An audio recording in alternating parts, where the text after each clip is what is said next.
નમસ્કાર, આપ જોઈ રહ્યા છો Azad media live. Dahod Jhalod national highway રસ્તા ઉપર સંજેલી ક્રોસિંગ પાસે જમીન વળતર મામલે રસ્તા રોકો આંદોલન અને ચક્કાજામ। દાહોદ જિલ્લાના ઝાલોદ તાલુકાના સંજેલી ક્રોસિંગ પર સ્થાનિક લોકો દ્વારા માછલનાળા જળાશયમાં 1982થી ખેડૂતોની જમીન ડૂબાણમાં જાય છે, જેમાં છેલ્લા 40 વર્ષથી જિલ્લા કચેરી ખાતે તેમજ તાલુકા કચેરીઓમાં મંત્રી સુધી ખેડૂતો જમીન વળતર માટે તેમજ અમારી જમીન આપો એવી માંગ સાથે દાહોદ ઝાલોદ નેશનલ હાઈવે રસ્તા ઉપર મોટી સંખ્યામાં લોકો જોડાયા ચક્કાજામ કરવામાં આવ્યું હતું, જેમાં ઝાલોદ પોલીસ તંત્ર, મામલતદાર સહિત તમામ અધિકારીઓ ઘટના સ્થળ પર હાજર રહ્યા હતા અને મામલો થાળે પાડ્યો હતો।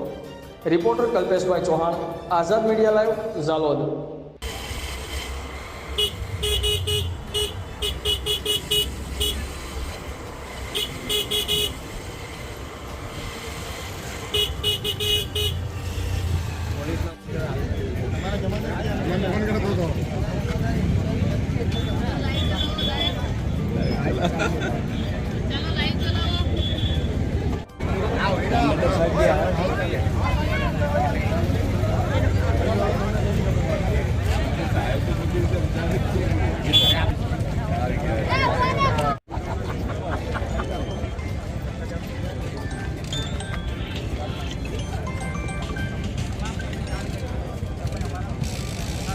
મારું નામ ભીમાભાઈ આલાભાઈ પાનોર, રહેવાસી સંજેલી ક્રોસિંગ।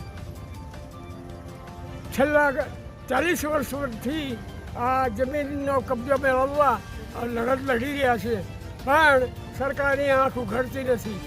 એટલે હવે અમને જ્યારે કાર્યક્રમ કર્યો તે વખતે ઠાલા વચનો આપીને કાગળ પકડાવી દો અને બંધ રખાવી દો। હવે નમતું જોખવા નથી। જે તે નિર્ણય મારે જોઈએ, ત્યાં જે નિર્ણય નહીં આવે ત્યાં સુધી અચોક્કસ મુદતના અનશન અને રસ્તા રોકો આંદોલન ચાલુ રહેશે। કઈ જમીન સરકારે તમને પાછી? સરકારે દાહોદ તાલુકાની કાળી તળાઈ જંગલની જમીન 82ની સાલમાં આપી દીધી છે અને દરેક ખાતેદારોને એ જમીન સોંપવા માટે પ્લોટ પણ પાડવામાં આવેલા છે। ત્યાં કૂવો પણ ખોદે, આજે પણ ખાડો ત્યાં।